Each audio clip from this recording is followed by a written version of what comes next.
Hello, my name is Evan, 22 years old. I'm a senior at the University of California, living in a tiny apartment on the outskirts of the city, where the smell of burnt coffee from the neighbor downstairs wafts up every morning. I'm not the type to ramble on about myself, but if I had to, I'd say I'm just an ordinary guy, trying to survive my college years with a pile of bills and dreams that haven't quite taken shape. I do well enough in school to keep a partial scholarship, but the rest of my life, it feels like a chess game where I'm always a few moves behind. I grew up in a small town near San Francisco, where everyone knew each other, and family secrets were carefully tucked away behind polite smiles. From the outside, my family looked like a model one. My father, Alan, is an accountant with a sharp gaze and a habit of tapping his fingers on the table when stressed. My mother, Victoria, is a sharp-witted woman who always knows how to make those around her feel small with just a glance or a subtle remark. They live in a comfortable house, not overly extravagant, but enough for outsiders to think we were well off. I used to believe that too, until I realized the truth is never as simple as it appears. I have a younger brother, Miles, 2 years my junior. He's studying at a university in Oregon, a few hundred miles away from me. Miles is the kind of person who can make you smile, whether he's telling a bland story or spilling coffee on your shirt. But don't let his carefree demeanor fool you. Miles is struggling just like me, juggling rent, tuition, and student loans that pile up like a mountain. We often call each other late at night when we're both exhausted from our part-time jobs. "Evan, do you ever think we'll break out of this cycle?" Miles asked me once, his voice weary over the phone. I couldn't answer because I don't know myself. Then there are my grandparents, who warm my heart just by thinking of them. They live in a small village in France where they moved 6 years ago after retiring. My grandfather, Henri, is a tall man with white hair and a kind smile. My grandmother, Elise, is petite, sprightly, and full of endless stories about her youth. When Miles and I were kids, our grandparents were our entire world. We spent whole summers at their house, running around in the park, playing chess on an old wooden board and learning our first French phrases. My grandmother would pat my head and say, "Life is an adventure, don't be afraid of anything." I remember those words like an old song echoing in my mind, but what I remember most is my grandparents' promise. One time, when I was about 10, scribbling drawings on the floor, my grandmother pulled Miles and me close.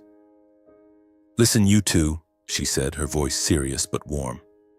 "Your grandfather and I will make sure that when you grow up, you won't have to worry about your education. Just chase your dreams, all right?" I nodded, not fully understanding, but the look in her eyes made me believe everything would be okay. Later, I found out that my grandparents had set up an education trust fund worth $300,000 for Miles and me, with the condition that it could only be used for schooling. They entrusted its management to my parents before moving to France. I never knew about the fund until I graduated high school. From the outside, my family looks like a perfect picture. Weekend dinners, radiant Christmas card photos, stories of summer vacations. But if you look closely, you'll see the cracks. My parents aren't the type to yell or argue in front of others. They hide our family's issues with remarkable finesse. My mother has a way of speaking that makes you feel like you've done something wrong, even when you haven't. "Evan, you should be grateful for what your parents do for you," she'd often say, her voice soft but sharp as a blade. My father is silent, but his silence is like a stone wall, cold and impenetrable. Miles and I grew up in that atmosphere, always sensing something was off but never daring to ask. My college years began like a dream. When I received the acceptance letter from UC Berkeley, I sat on the living room sofa, reading it over and over, my heart pounding. The partial scholarship I was awarded was my greatest pride, but it also marked the start of a journey I was utterly unprepared for. Tuition, textbooks, rent, everything added up faster than I expected. The scholarship only covered a portion, and I had to figure out the rest on my own. I didn't want to ask my parents for help, not out of pride, but because every time I mentioned money, my mother would give me a look that made me feel like I was asking for something that wasn't mine.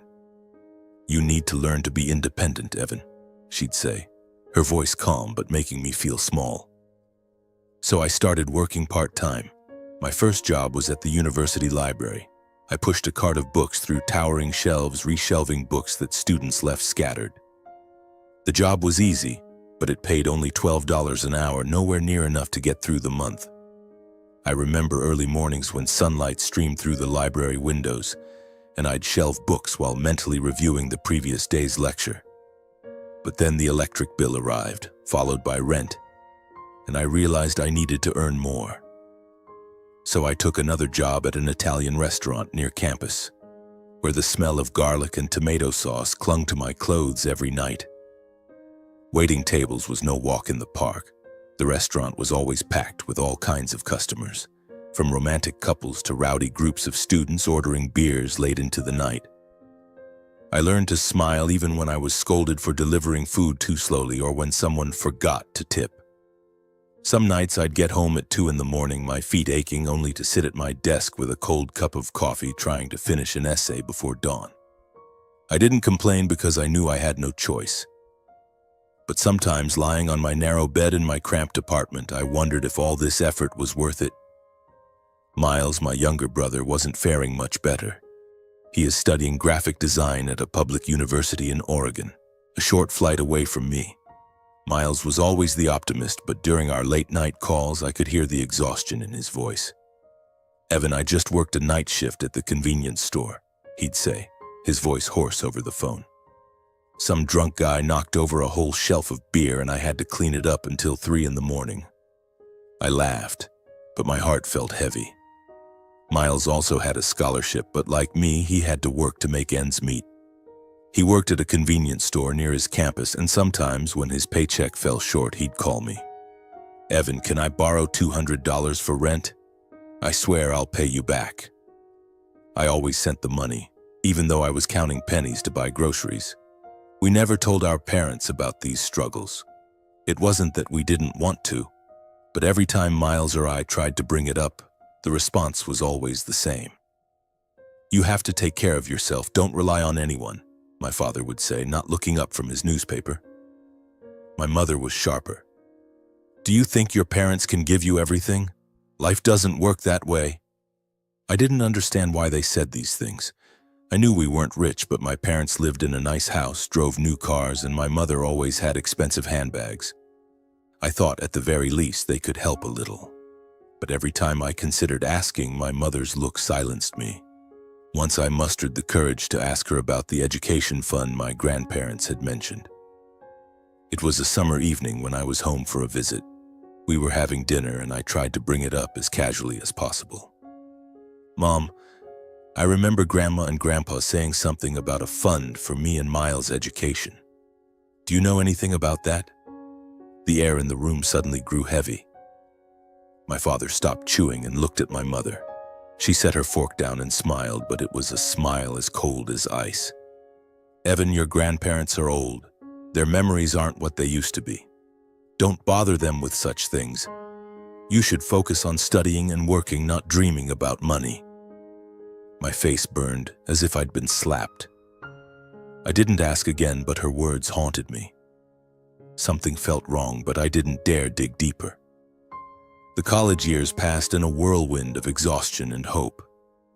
I worked hard to keep my grades up, not just for the scholarship, but to prove to myself that I could do it. I dreamed of a day when, after graduation, I'd land a good job, pay off my debts, and maybe even help Miles. But reality was far harsher. Some months I had to choose between buying textbooks or paying the electric bill. Some nights I ate instant noodles for 3 days straight because my wallet held only a few coins. I didn't share these struggles with anyone, not even Miles, because I didn't want him to worry. But sometimes when he called to tell me he'd worked an extra shift to buy new shoes because his old ones were falling apart, a silent anger welled up inside me. Anger at whom? I wasn't sure. Maybe my parents, maybe myself, for not being strong enough to change things. One of my clearest memories is of a freezing winter night, standing in the Italian restaurant, balancing a tray full of wine glasses. The place was packed, and I'd been running back and forth for 4 hours straight. A customer, a middle-aged man in a suit, called me over to complain that his steak was cold. I apologized, took the plate to be reheated, but when I returned, he was still dissatisfied. "What kind of service is this?" he barked in front of his table of friends. I could only bow my head, smile, and apologize again. When I got back to the kitchen, my hands were shaking, not from anger, but because I felt so pathetically small. That night, when I got home, I sat in the dark and wondered if this was all I was capable of. Miles had similar stories. Once he told me about getting chewed out by his convenience store manager for messing up an order. "Evan, I just want to quit my job and drop out," he said, his voice nearly breaking. I wanted to fly to Oregon right then, hug him, and tell him everything would be okay. But all I could do was sit on the other end of the line, trying to offer words of comfort. I didn't fully believe myself. "Keep going, Miles. We'll get through this," I said, though my heart was full of doubt. We never truly doubted our parents, not really. We grew up believing they loved us, even if in their cold, distant way. But as we got older, I felt an invisible gap growing between us. Their words like, "Take care of yourself" or "Don't rely on anyone," weren't just lessons. They were like a wall separating us from them. My final year of college, my 4th year at UC Berkeley, was a journey filled with endless long days. I had grown accustomed to the frenetic pace, late-night work shifts, rushed essays, and short, interrupted sleeps punctuated by the blare of my alarm clock. But despite the exhaustion, I felt I was getting closer to the finish line. I had completed most of my required courses, my grades were still good enough to keep my scholarship, and I started dreaming of a stable job after graduation. I imagined paying off my student loans, renting a decent apartment, and maybe even helping Miles escape the struggles he was facing. But life, as I had learned, rarely goes according to plan. Miles, now in his 2nd year in Oregon, was no longer the carefree younger brother I once knew. During our late-night calls, I noticed his voice growing heavier, as if each word carried a weight. "Evan, I'm not sure I can keep going," he said one freezing winter night as I sat in my small apartment clutching a cup of cold tea.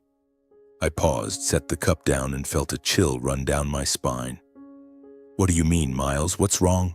I asked, trying to keep my voice steady. He was silent for a moment, then sighed. "School, work, money, and it's all crushing me. I'm working 5 shifts a week at the convenience store, and it's still not enough. I don't know how I'm going to pay for next semester's tuition. I'm thinking about dropping out."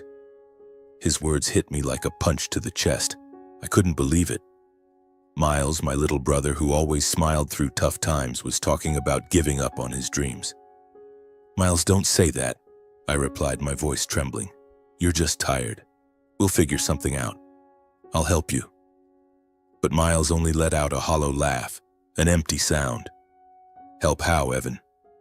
You're struggling just as much as I am, don't you see? We keep running, but we're not getting anywhere." I wanted to argue, to tell him everything would be okay, but I couldn't find words convincing enough, because I was caught in the same cycle, working, studying, paying off debts, and hoping that one day things would get easier. In the weeks that followed, I tried to check in with Miles more often. I sent him some money from my meager savings, even though it meant cutting my own expenses to the bare minimum. I called, texted, and tried to encourage him. "Miles, you're so smart, you just need to push through a little longer," I said during one call, trying to instill in him the hope I was struggling to hold on to myself. But each time we talked, I could hear the exhaustion in his voice. He spoke of nights when he slept only 3 hours because he had to finish assignments after work, of being berated by his convenience store manager for dozing off, of standing in front of the mirror and questioning what he was doing with his life. One evening, after coming home from work, my phone buzzed. It was Miles. I picked up, hoping to hear a spark of energy in his voice, but it was eerily calm. "Evan, I've made up my mind. I'm dropping out. I can't do this anymore." My heart stopped. "Miles, you can't do that," I nearly shouted. "You're only in your 2nd year. If you quit now, you'll regret it for the rest of your life." But Miles cut me off, his voice strangely composed. Evan, I've thought it through. I don't want to live like this anymore. I'll find a full-time job, pay off my debts, and, I don't know, maybe start over later. I tried to convince him, practically begging. I told him about the hardships I'd overcome, how I'd wanted to give up too, but kept going. Miles, I know it's tough, but if you drop out now, you'll lose everything you've worked for. But Miles just stayed silent, then said, Evan, I'm tired. I'm not as strong as you. The call ended and I sat there, staring at the dark phone screen, feeling like I'd lost a part of myself. The days that followed were a blur. In class, I stared at the professor lecturing while my mind wandered. At the restaurant, I dropped glasses, forgot orders, and got scolded by the manager. My thoughts were consumed with Miles. I wondered if there was anything I could do to change his decision. I considered flying to Oregon to confront him in person, but I didn't have money for a plane ticket, and my schedule was too packed. I felt powerless, as if I were watching my brother slip through my fingers. A week later, Miles called to confirm he had submitted his withdrawal form. I talked to my academic advisor, he said, his voice flat. They said I can come back later if I want, but right now I need a break. I didn't know what to say. I wanted to be angry, to blame him for giving up, but I couldn't. I knew the pressure he was under, the bills, the endless shifts, the feeling that the whole world was against him. I only wished I could do something, anything, to help him. I started questioning myself. Had I not been attentive enough? Had I been so focused on my own life that I didn't notice Miles slipping away? I replayed the times he'd called, his voice heavy with exhaustion, and how I'd responded with empty encouragements. Keep going, Miles. It'll be okay. Those words now echoed in my head like an accusation. I wondered if there was something bigger, something deeper pushing Miles to this decision. Had our parents, with their cold words, made him feel unworthy of his dreams? I decided to call my mother, though I knew it might not change anything.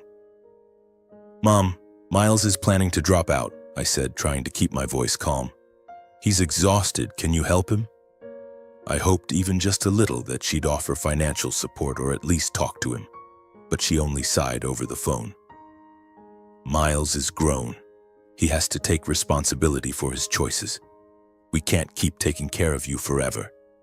My blood boiled. Mom, he's only 20. He's struggling to pay tuition. How can you say that? But she cut me off, her voice icy. Don't blame us. If Miles isn't strong enough, that's his problem. I hung up, my hands shaking with anger. That night, I lay in bed staring at the stained ceiling, trying to find a way out. I thought about my grandparents, about their promise that we wouldn't have to worry about education. I wondered where that education fund they'd mentioned was now. Had they forgotten? Or had they only said it to encourage us?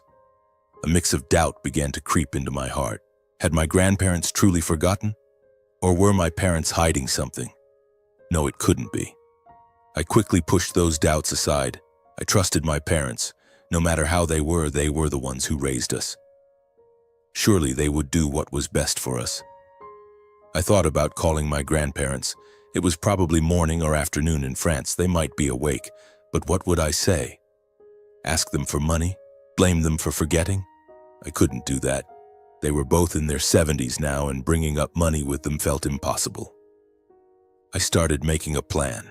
I would finish my final year, graduate with the best grades possible, and then find a way to help Miles return to school. I didn't know how, but I swore to myself that I wouldn't let my brother drown in despair. The final months of the school year, I threw myself into studying and working like a machine. Each day was an unending cycle. Mornings in class, afternoons in the library, evenings waiting tables at the Italian restaurant. I cut out everything unnecessary. No coffee shop visits, no new clothes, no hanging out with friends. Every dollar I saved went into a separate account, hoping one day it would be enough to help Miles return to school. My calls with Miles grew less frequent. He had officially dropped out and started working full-time at a retail store in Oregon. The job's fine, Evan, he said over the phone, but his voice was hollow, as if he were trying to convince himself. I knew Miles wasn't happy. He used to dream of becoming a graphic designer, sending me beautiful sketches he'd drawn. But now, he spent his days stocking shelves and dealing with difficult customers. Every time I thought about it, my heart ached. I wanted to do something, anything, to pull him out of that abyss. In May of that year, my graduation day finally arrived. I stood in a long line of students in black gowns, square caps perched on our heads, feeling both proud and exhausted. I had done it, graduated with honors, invited to give a speech at the ceremony. As I stepped onto the stage looking out at the packed auditorium, I was stunned to see them, Grandpa Henri and Grandma Elise, sitting in the front row, beaming with radiant smiles. I nearly broke into tears. I don't clearly recall whether my feelings at that moment were gratitude or a sense of resentment. All I remember is that seeing them, I wanted to run to them, hug them tightly, and pour out all the grievances of my and my brother's 4 years of college. That day, not only were my grandparents there, but Miles had also taken time off work to attend. He sat a few rows behind them, his hair messy but still managing a smile. My parents, Alan and Victoria, were there too, seated near the back, their faces calm as if they hadn't noticed my grandparents' return. My speech was brief but heartfelt. I spoke about my journey, the sleepless nights, the grueling work shifts, and the belief that education was the only path to a better life. I didn't mention Miles, but every word was for him, a silent promise that I wouldn't abandon him. As I stepped off the stage, applause filled the room and I felt a flicker of relief. I had made it. I had done it. After the speech, the students took turns receiving their diplomas. When my name was called, Grandpa Henry unexpectedly stood up and walked onto the stage holding a small gift box. Tall and imposing, his white hair gleaming under the lights, his kind smile took me back to those summer days in the park with him. He hugged me, then spoke into the microphone, his voice playful but full of pride. "Evan, you've made your grandparents so proud. That education fund we set up must have helped a bit, right?" He winked, and the audience laughed, thinking it was just a loving grandfather's joke. But I froze, as if the floor had collapsed beneath me. "What fund?" I asked, my voice soft but caught by the microphone. The laughter in the auditorium faded. I looked at Grandpa Henri, then at Miles, who sat up straight, his eyes wide. My parents in the rows below, already tense from seeing Grandpa, now looked pale and ashen. My mother lowered her head and my father coughed, trying to act normal. "What fund, Grandpa?" I repeated louder this time, unable to hide my shock. Grandpa Henri frowned, his smile vanishing. He looked at me, his voice lowering with suspicion. "The Education Trust Fund, Evan. We set it up for you and Miles, $300,000 to cover tuition and living expenses. Didn't your parents tell you?" The auditorium seemed to hold its breath. I felt blood rushing to my head, my heart pounding so hard I thought it might burst. "My parents never told me anything," I said, my voice trembling. "I paid for school with my scholarship and part-time jobs. I worked at a restaurant until 2 in the morning, and Miles..." I stopped, looking at my brother, seeing him bow his head, his shoulders shaking. "Miles had to drop out because he couldn't afford it." The atmosphere in the auditorium grew heavy. A few people whispered, but I didn't care. I just looked at Grandpa Henry, watching his expression shift from surprise to anger. He stepped off the stage, searching for my parents. Then he marched straight to them, his voice sharp and cold. "Alan, Victoria, explain yourselves. Where's the trust fund money? Where's the money for my grandchildren?" My father stood, trying to stay calm. "Dad, it's not what you think. We used the money to support the kids, but..." He faltered, unable to find convincing words. My mother cut in, her voice urgent. "Dad, don't make a scene here. Can we talk about this at home?" She looked at Grandpa Henri, then at me, her eyes almost pleading. But he didn't budge. "No," he said, his voice firm. "I want the truth right now. What did you do with that money?" My mother opened her mouth but said nothing. My father lowered his head, silent, as if admitting there was no explanation that could salvage the situation. The auditorium began to buzz with curious glances directed at my family. My face burned, not from embarrassment, but from a rising tide of anger. But I knew if this continued here in front of hundreds of students and their families, the graduation ceremony would turn into an unwanted spectacle. Grandpa Henri seemed to realize this too. He took a deep breath, his eyes still icy, but he nodded at my mother. "Fine," he said, his voice low but commanding. "We'll talk outside. I don't want to ruin Evan's day." Grandma Elise and Miles stood up and followed Grandpa outside. My parents quietly trailed behind, avoiding everyone's eyes. I stood there, clutching my diploma, feeling as if the world had just crumbled. The applause resumed as another student went up to receive their diploma, but I heard nothing. I just wanted to run after my family to understand what was happening. After completing the diploma ceremony, I quickly left the stage, practically running through the rows of seats to get outside. The university had organized an outdoor reception to celebrate the graduation. The atmosphere was festive and vibrant, tables draped in white cloths, trays of fragrant food, and jazz music playing from a small band. Students and their families laughed, hugged, took photos, and raised glasses in celebration. Red and yellow balloons floated overhead, and sunlight made everything sparkle like a perfect painting. But to me, it was all a blurry backdrop, starkly contrasting the storm raging in my heart. I found my grandparents and Miles standing in a secluded corner near a row of trees far from the noisy crowd. Grandpa Henri was saying something, his voice low and intense, gesturing sharply as if emphasizing each word. Grandma Elise stood beside him, one arm around Miles, her eyes red and teary. Miles kept his head down, his shoulders trembling as if holding back his emotions. I looked around but didn't see my parents. "Grandpa, Grandma, Miles," I called, hurrying toward them. "Where are Mom and Dad?" Grandma Elise turned to me, her eyes a mix of anger and pain. "They left early," she said, her voice choked. "They're probably ashamed, Evan. They didn't want to face us." Grandpa Henri snorted, his gaze still icy. "Ashamed?" he repeated, his voice dripping with sarcasm. "They should be. But running away like this solves nothing." I stood there, feeling the ground shift beneath me. "What did they say before they left, Grandpa?" I asked, my voice trembling. He shook his head. Just that they'd explain later, that it was a misunderstanding. "But I don't believe them." He paused, looking at me and Miles. "Tell us, you two. Everything." I took a deep breath, trying to organize the chaos in my mind. Then I told them about the grueling college years, the exhausting work shifts, the nights I survived on instant noodles because I couldn't afford food. I talked about Miles, how he had to drop out due to financial pressure, how he called me, his voice heavy with exhaustion and despair. Miles stood beside me, silent, but I saw him clench his fists as if each word I spoke reopened a wound. Grandma Elise hugged Miles tighter, tears streaming down her cheeks. "Oh, my dear grandchildren," she whispered. "Why didn't you tell us? Why did you let things go this far?" Miles finally spoke, his voice hoarse. "I didn't want to bother you. Mom said you were old, that we shouldn't ask about money. I thought I had to handle it myself." My heart sank hearing those words. They were the same ones Mom had said to me, the words that kept me silent all those years. Grandpa Henri slammed his fist on a nearby table, startling a few people nearby. "Enough," he said, his voice full of fury.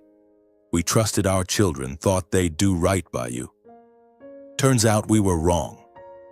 He turned to me, his eyes softening but still resolute. "Evan, Miles, we'll get to the bottom of this. We won't let you be shortchanged." I nodded, unsure what to say. I looked around, seeing my classmates laughing, taking photos, enjoying the moment I had worked so hard for. I wanted to join in, to feel the joy I'd earned. But I couldn't. The truth had just shattered like an irreparable crack, and I knew my family would never be the same. Grandma Elise wiped her tears and took my and Miles's hands. "Today is your day, Evan," she said, her voice trying to sound cheerful.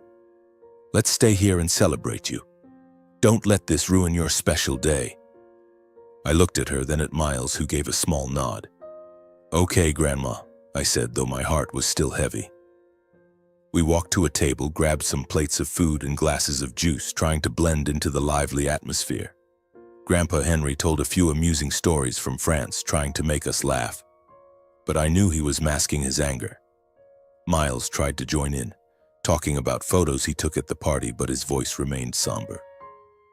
As the reception wound down, the four of us got into my grandparents' rental car heading toward my parents' house. No one spoke for the first few minutes, only the steady hum of the engine and Grandma Elise's soft sighs. I sat next to Miles in the back, sensing his tension. "Evan," he whispered, "this is real, isn't it?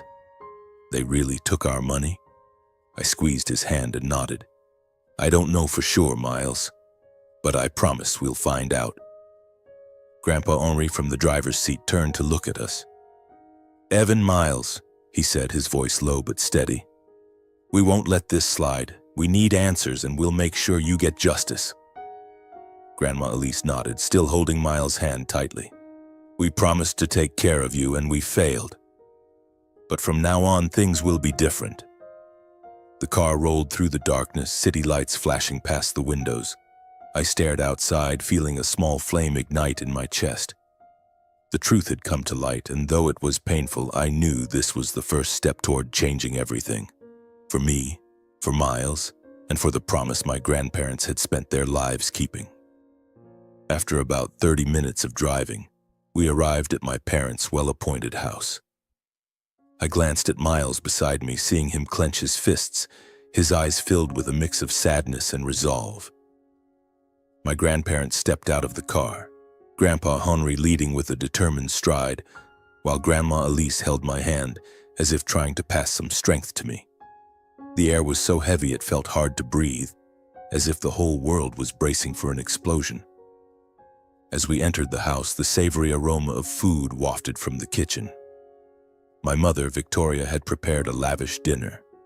The table set with a pristine white tablecloth, plates of roasted meat, salad, and an expensive bottle of wine she usually saved for special occasions. She stood at the kitchen door wearing an apron, forcing a strained smile. "You're all here?" she said, her voice attempting cheerfulness. "I've made dinner. Sit down. Let's talk calmly." My father stood behind her, tapping his fingers on the table, a familiar sign of his stress.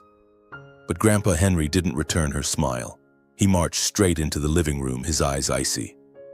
"Calmly," he repeated, his voice low but seething with anger. "Victoria, how can there be calm when you and Alan betrayed our trust? When you stole the future of your own children?" Grandma Elise stood beside him, her eyes red, but she said nothing, only staring at my mother as if trying to fathom how a mother could do something so terrible to her children. My mother's face paled, her hands gripping the edge of the table. "It's not what you think," she said, her voice trembling. "We used the money to support the family, to keep things stable. Evan and Miles didn't lack anything." My father nodded, trying to chime in. "That's right, we paid for a lot. House, cars, essentials."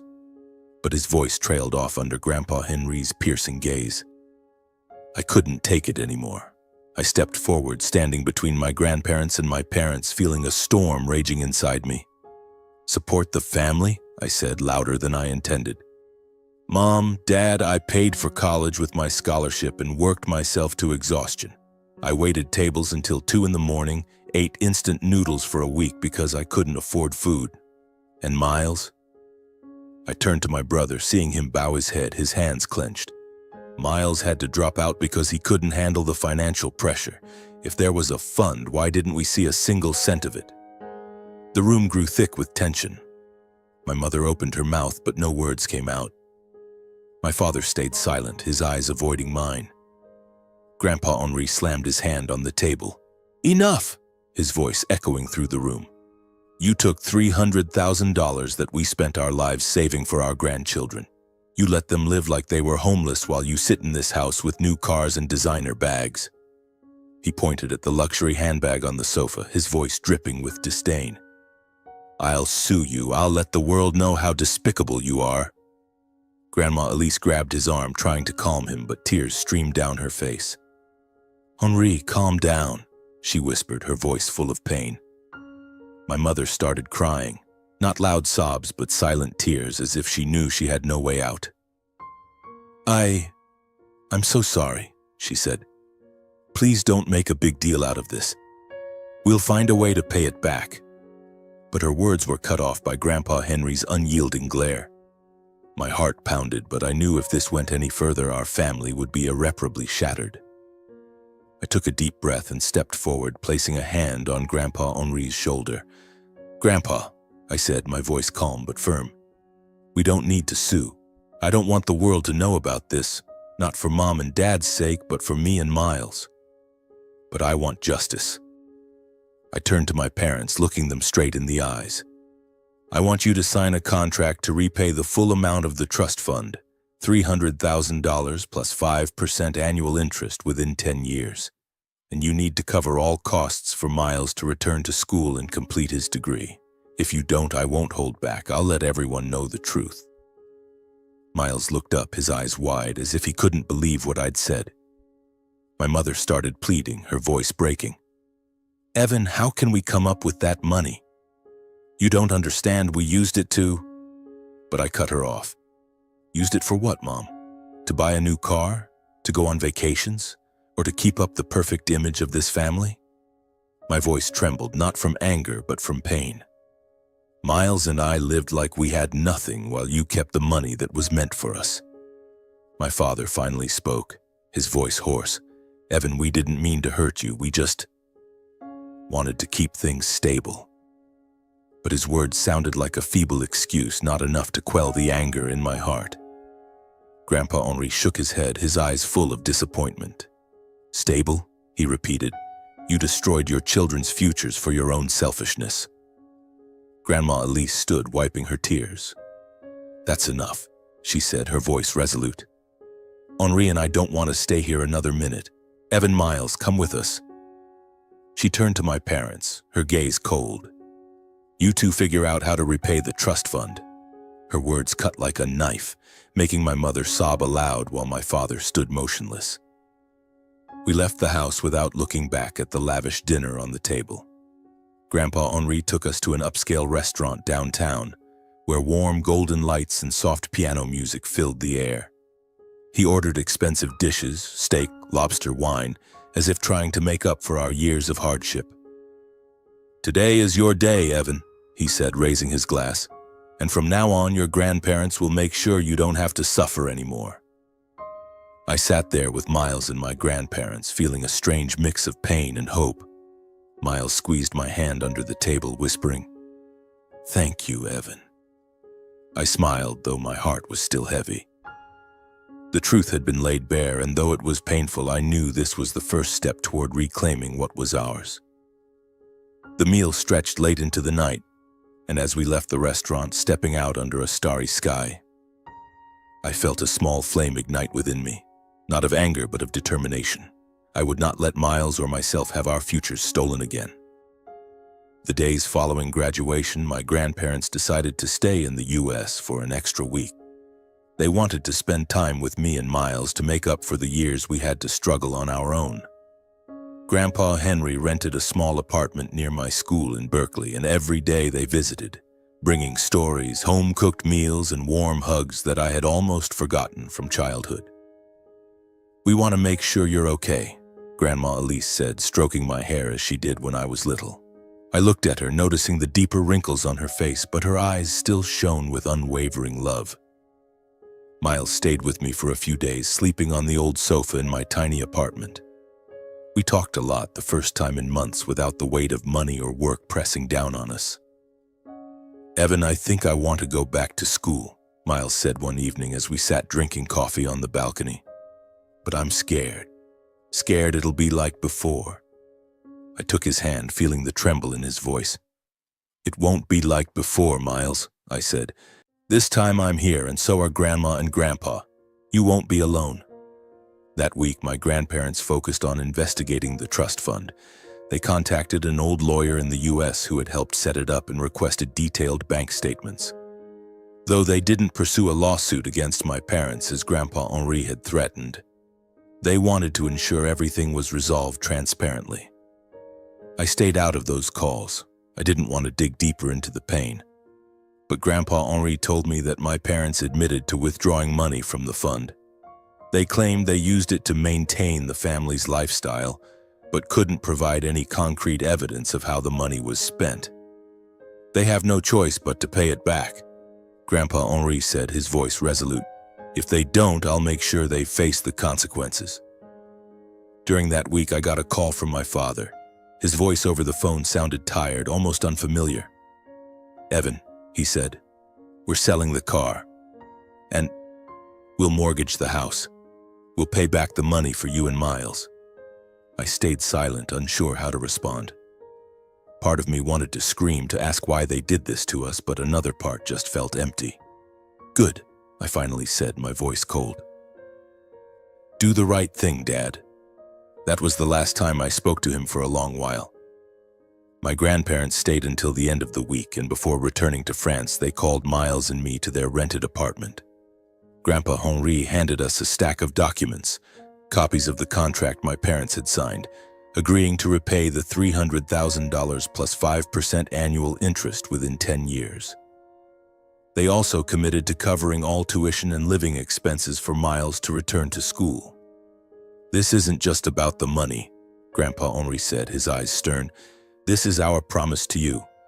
We're sorry we let you suffer. Grandma Elise hugged us, tears streaming down her cheeks. You're our pride and joy, she said. Keep doing what makes you happy. Don't let the past hold you back. I nodded, feeling a weight lift from my heart. Miles nodded too, and for the first time in months I saw a spark in his eyes, a spark of hope. As my grandparents boarded their flight back to France, Miles and I stood at the airport waving goodbye. Evan, I'm going back to school, Miles said, his voice more certain than ever. I'll do it for you and Grandma and Grandpa. I smiled, hugging him tightly. I know you will, Miles. In that moment, it felt like we had reclaimed a part of ourselves. Not just the money, but our belief in the future. With the trust fund money gradually being repaid, I started building my post-graduation life. I landed a job at a consulting firm in San Francisco. Not my dream job, but enough to pay off my loans and save for the future. I rented a smaller, cleaner apartment, and for the first time in years, I didn't have to worry about buying groceries or paying the electric bill. Miles, with financial support from our parents and grandparents, returned to school in Oregon. He re-enrolled in the graphic design program, and through video calls, I saw him slowly regain the carefree smile he once had. My parents, after selling the car and mortgaging the house, lived more quietly. They no longer attended community events or boasted about our perfect family as they once did. I heard they were shunned by neighbors and friends, not because we exposed the truth, but because whispers had spread. I didn't feel joy hearing this, but I didn't feel pity either. They made their choices, and now they faced the consequences. 2 years passed since graduation, and my life changed in ways I never dared to dream. I worked at the consulting firm in San Francisco, earning enough to pay off my student loans and live comfortably in a small but bright apartment downtown. Every morning I woke up, brewed coffee, and looked out my window at the skyscrapers gleaming in the sunlight. It was a strange feeling. No longer counting pennies for groceries, no more sleepless nights worrying about bills. But what made me happiest wasn't the money. It was news from Miles. Miles returned to school in Oregon, supported by the repaid trust fund and encouragement from me and our grandparents. He threw himself into his studies with a passion I hadn't seen before. Through video calls, he told me about his graphic design projects, small exhibitions he participated in, and new friends he made. Evan, I think I've found myself again, he said, his smile radiant on the screen. Every time I heard those words, it felt like a piece of my heart was healing.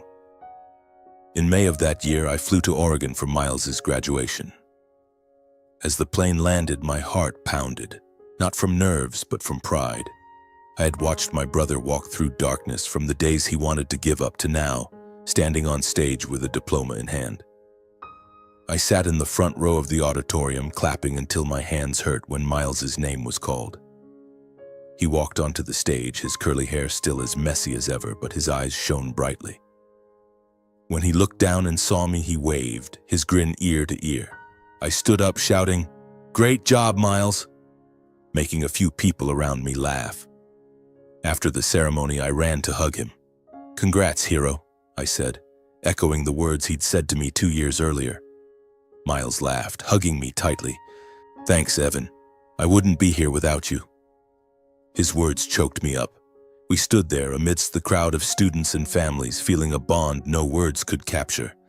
Our grandparents, now frailer, couldn't fly from France to attend, but right after the ceremony, as Miles and I celebrated at a coffee shop near campus, my phone buzzed. It was Grandma Elise, video calling from their small village in France. Grandpa Henri sat beside her, looking thinner than the last time I saw him, but his smile was as warm as ever. "Miles, you've made us so proud," Grandma Elise said, her voice trembling with emotion. Grandpa Henry nodded, adding, "Both of you are our treasures. Never forget that." Miles leaned closer to the screen, his eyes red. "Thank you, Grandma and Grandpa. I promise I won't let you down." I noticed our parents didn't attend Miles's graduation. I had sent an invitation but received no reply. Part of me hoped they'd show up, if only to witness this moment, but I wasn't surprised by their absence. Miles didn't mention them, but I knew he felt the void. "They're still ashamed, aren't they?" he asked later as we sat on a bench outside the campus looking at the remaining balloons from the celebration. I nodded, not wanting to dwell on the pain. "Maybe, Miles, but today is your day. Don't let them dim your joy." After Miles's graduation, I used my work connections to find job opportunities for him. A client of mine, Anna, who was the director of a major design firm, happily agreed to my request. I sent Miles's portfolio to her, along with a personal recommendation. Within weeks, Miles was hired as an intern and quickly impressed with his creative designs. "Evan, I love this job," he told me over the phone, his voice brimming with excitement. "I feel like I'm living my dream." Hearing those words, I smiled, feeling that a part of our journey had been rewarded. 3 years later, Miles and I sat down to talk about the future. "Evan, I think we should do something," he said, his eyes sparkling. "Something meaningful." And so the idea for a charitable foundation was born. We called it the Henri and Elise Foundation, aimed at supporting struggling low-income students, especially those without family financial support. I reached out to nonprofit organizations, leveraging my work connections, while Miles designed the foundation's logo and website. Within months, the foundation gained support from numerous donors, from Berkeley alumni to local business people. The most surprising moment came when I received a letter from our parents. They included a sum of money with a note. "We know we can't undo our mistakes, but we want to contribute to your foundation. We hope you can forgive us." I read the letter, feeling a mix of pain and relief. I called Miles and read it to him. "I don't know if I can forgive them yet," he said, his voice heavy with sadness. "But I think I want to try." I nodded over the phone. "Me too, Miles." The Henri and Elise Foundation grew beyond our expectations. We awarded scholarships to dozens of students each year, hosted workshops on personal finance, and provided counseling for those facing financial abuse from family. Every time I saw a student receive a scholarship, I thought of Grandpa Henry, his promise, and I knew his legacy lived on through us. Looking back, I realized that the most painful thing in my life, my parents' betrayal, was also what made me strongest. My grandparents were the ones who truly cared for me and Miles, and I knew we would always have each other no matter what. If I could send a message to anyone reading this story, it would be this: never give up, even when you feel like you're fighting alone.